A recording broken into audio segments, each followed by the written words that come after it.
What is up, everybody? Welcome to this Champions League quarterfinals recap video. Thank you so much for tuning in. As always, be sure to hit that subscribe button so you don't miss any of the content I put out on the Touchline Talk YouTube channel. Quarterfinals in the books.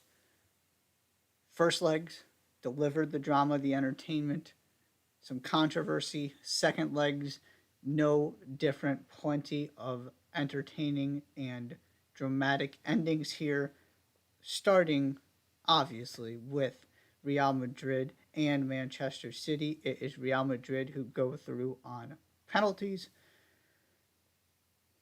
They get the early goal. Kevin De Bruyne equalizes, should have had a winner, and somehow, some way, did not take his opportunity. And that early goal from Real Madrid set up this game in a fascinating way because both teams got to do exactly what they wanted. Real Madrid got to absorb pressure, play on the counter, do all of the things that they are so great at. Manchester City knew they had to go get that goal back. They got to control tempo, dictate the terms of the game, continue to put pressure on Real Madrid. And so it was very much a, you know, clash of the Titans, not just in these two teams, but in terms of what was going on stylistically, because they were both doing what they do best. And what you saw ultimately was 180 pretty even minutes. And yes, the second leg was unbalanced in terms of opportunities and chance creation, but that was part of Real Madrid's game plan because they got that early goal. That doesn't mean that Manchester City outplayed them. The context of that is important here. Both teams got to do what they wanted. And ultimately, it went to penalties. Real Madrid found a way to go through. I'm going to start on the Manchester City side and again go back to this point that I have brought up before because I get really irritated when we talk about them this way. Because it is simply not true.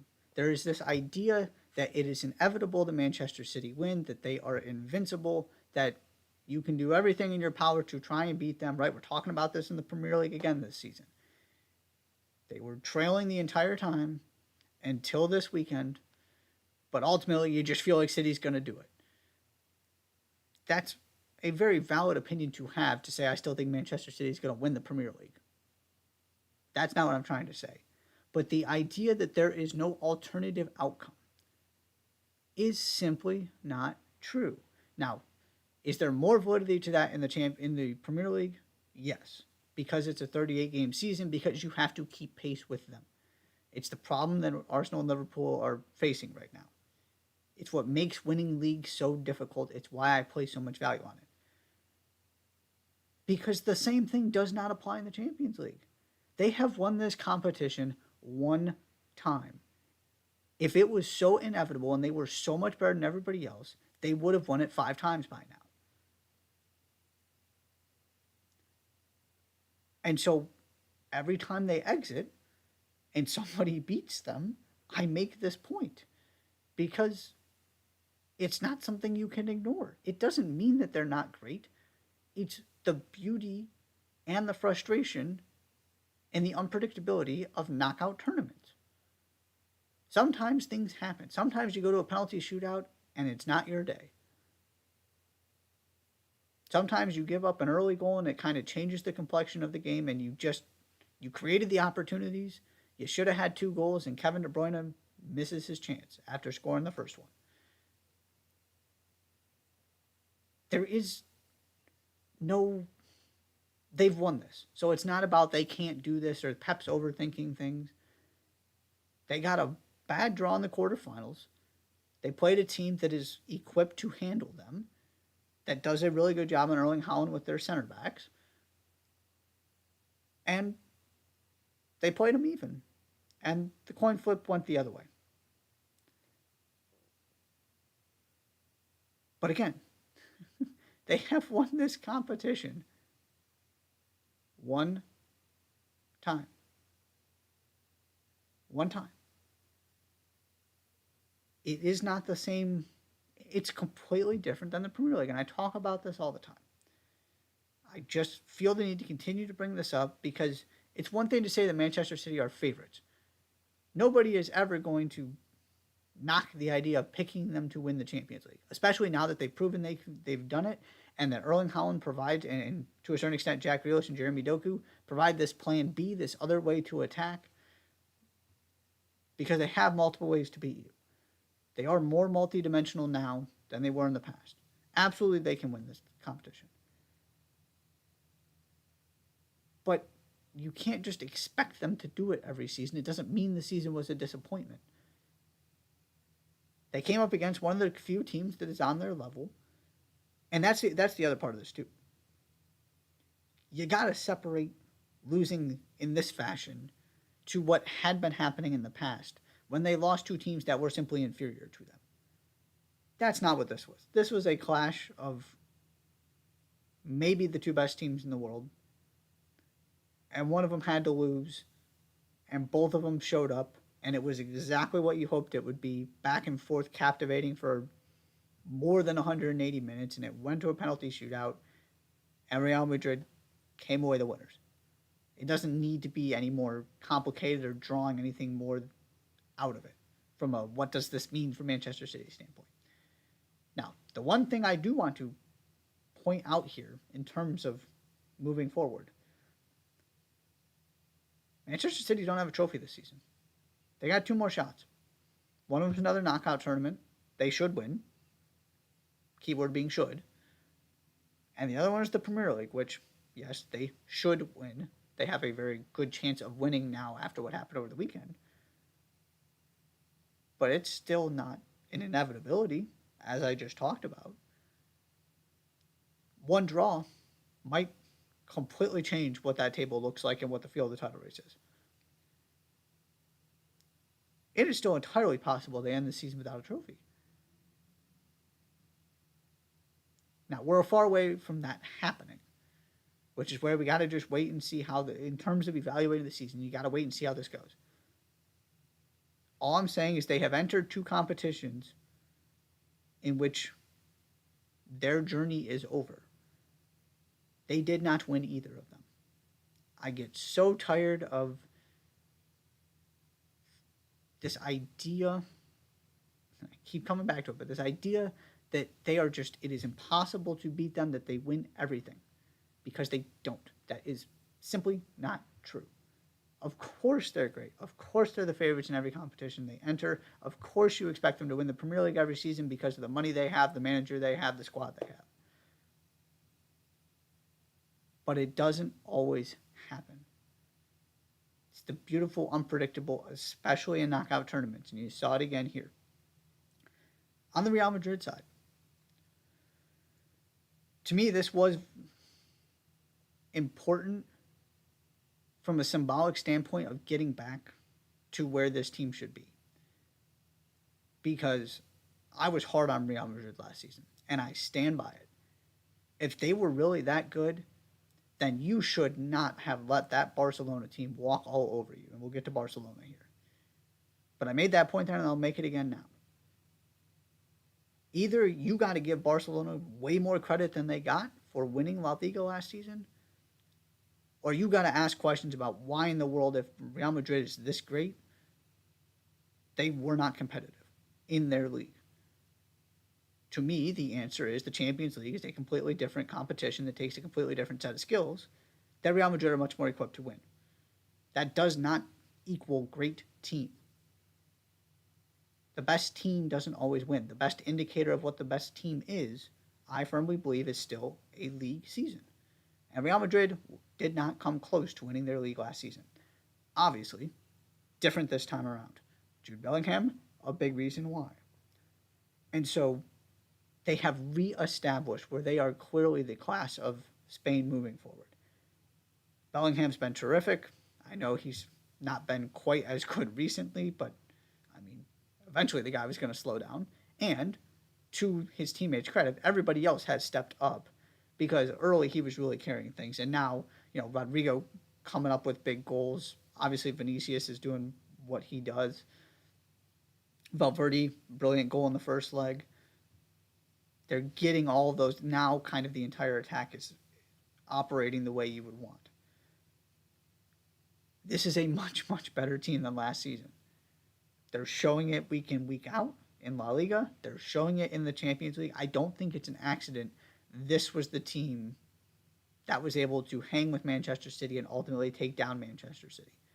This was the team that forced Manchester City to play behind at the Etihad. And yes, should they have lost in normal time? Probably. But hey, that's one missed opportunity. You can point to some opportunities Real Madrid had too. To me, this was a very, very important statement. This combined with what they're doing in the league makes me much, much more confident in them. And I think we have to talk about them differently than last season because they were so bad in La Liga and because they didn't win the Champions League. This is back to looking like a team that can win a Champions League, that is as good as any team in Europe, that is perhaps the one team you don't want to play above all else in this competition. And oh, by the way, Kylian Mbappe might be coming. Bayern Munich knock out Arsenal going into our second game here. It's a Joshua Kimmich goal that is ultimately the difference. Again, pretty even over two legs. Arsenal were unimpressive, both at home and then knowing they needed to get the job done in the second leg. And now, yes, they created all of those chances in that first leg. Then they kind of shot themselves in the foot and kept Bayern in a game that Bayern didn't really have business being in, which is part of the unimpressive. And then especially the second leg, I just thought over the 90 minutes Bayern were the better team, not by all that much. It was pretty, from a style, how the game looked and felt combined with the execution part of it, because that is part of this too. It doesn't matter if you create a bunch of chances. Ask Liverpool. It doesn't matter if you create a bunch of chances if you don't finish them. It doesn't matter how dominant you are if you then have all of these catastrophic mistakes that really hurt Arsenal in that first leg. Factoring all of that in, I think it was pretty balanced. And Bayern were able to make that one more play that they needed.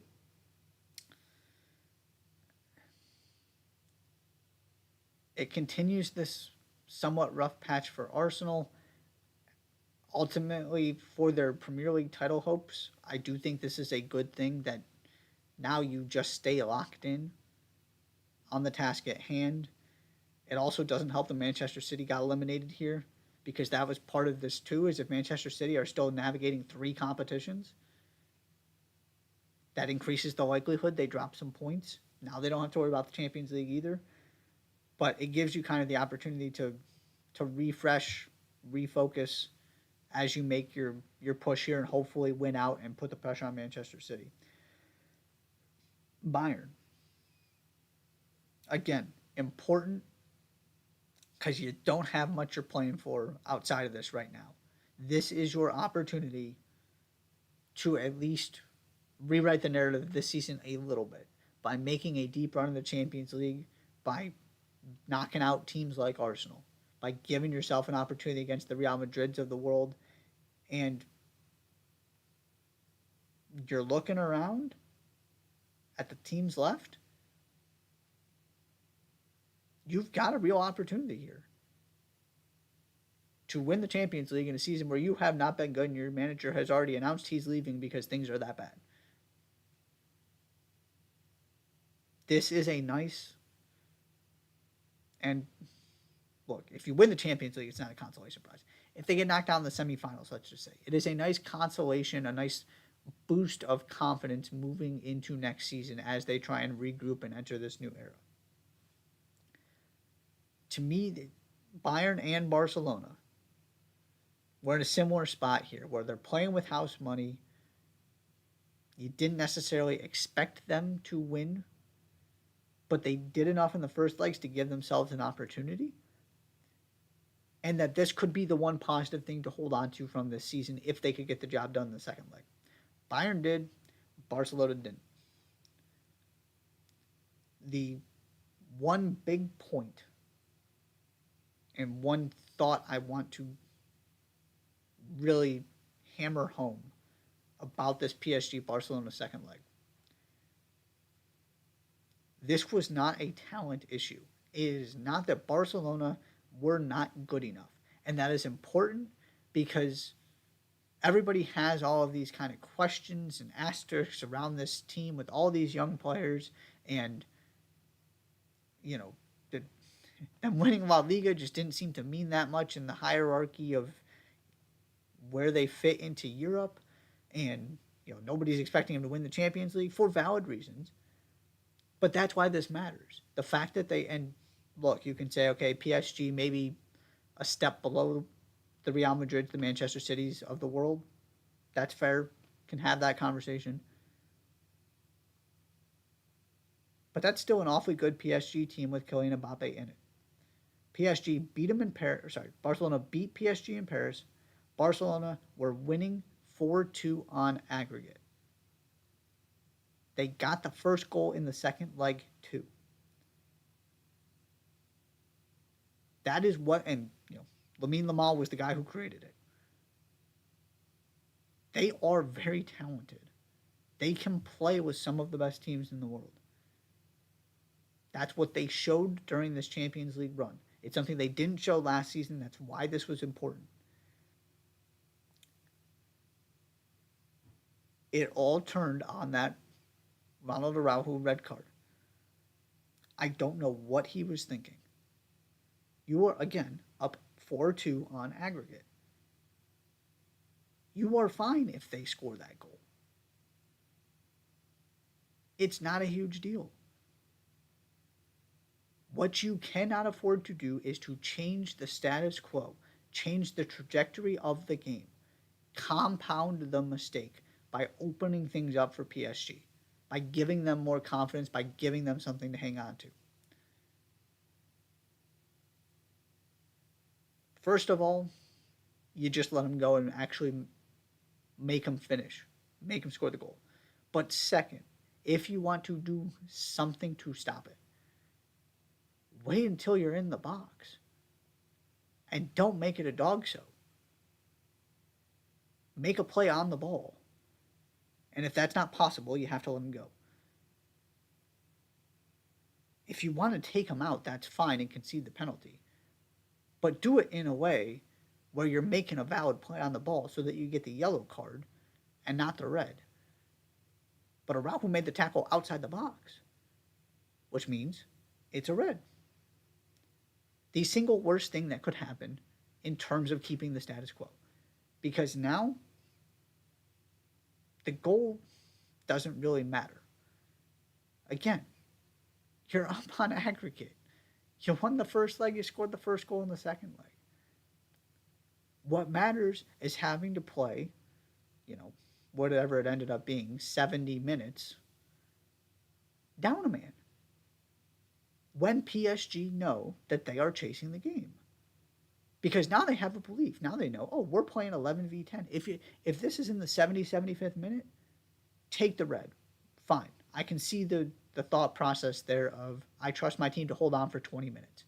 I don't want to give them a goal because all of a sudden things could spiral from there. That I understand. That is not what we're talking about here. You left way too much time. And so ultimately PSG break through, and then it just keeps going and going and going. This was decided by maturity and intelligence, emotional intelligence, not the talent. Because Araujo took the talent out of the conversation by making Barcelona play 11v10 as long as they had to. And so, even more than Bayern, Barcelona had this under control. Bayern maintained their composure. They kept going. They got the job done. Barcelona fell apart. Xavi has to take some of the blame for that. He threw a temper tantrum on the sideline, got himself a red card. I have to ask questions from a leadership standpoint when your manager is behaving like that in this situation. And again, in a situation in which the game was not decided yet, correlation isn't causation, but you got to draw some connections here.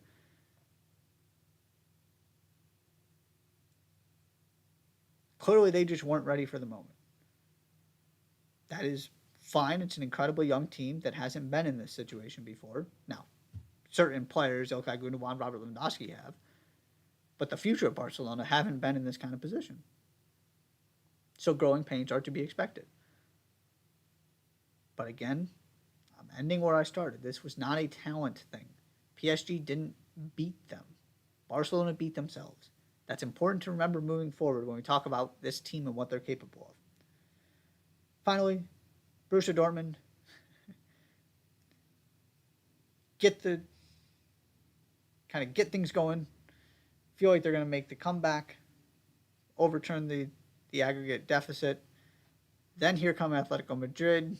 Dortmund kind of let it slip away. Then they rally again and take it back. Another really, really thrilling game. Get the job done in the end. And so we have 2 Bundesliga teams left. We have a French team. We have a Spanish team. We have 0 English teams. So a couple real quick thoughts I want to end with. For the Bundesliga, these 2 teams, again, were not part of the title conversation. If you want to say if your definition of a title conversation is that it has multiple teams, then Bayern was in it. But these are at the most the second and third best teams in the league. Dortmund just knocked out a historically difficult team. I know Atletico Madrid don't have the best talent in the world, but nobody wants to play them in the Champions League. Bayern just knocked out Arsenal. This is a very good sign for a Bundesliga and for Bayer Leverkusen to show that this league can produce 2 Champions League semifinalists, neither of whom were on the same level as their champion. And oh, by the way, for a high European hierarchy in terms of UEFA rank coefficient ranking, huge. And to knock England out. On the England part, the other thing here, and I'm recording this Wednesday night, so don't know if Liverpool's going to pull this comeback off yet or not. But if you lose Liverpool, Manchester City, and Arsenal in the span of 24 hours, the team really losing from all of this is Spurs. And, La Liga had an opportunity to get 2 teams through. Head-to-head matchup. Bundesliga, La Liga. Bundesliga wins. And so this is, again, an example of why I refuse to put too much stock in the Champions League in terms of making it a commentary. I view it like the NCAA tournament. Does this mean that the Premier League is not the best league in the world? No. Does it mean that there are teams in other leagues that can play with the best Premier League teams? Absolutely. That's not new information, though. I mean, this is Real Madrid, Borussia Dortmund, PSG we're talking about. Bayern Munich. It's what makes this competition fun. The Premier League doesn't always win. And when the Premier League wins, it's not always the best team in the Premier League. And so, here we go. We've got our semifinals. Those were some of my big takeaways from the quarterfinals. Thank you so much for tuning in. Be sure to hit that subscribe button, and I'll see you next time.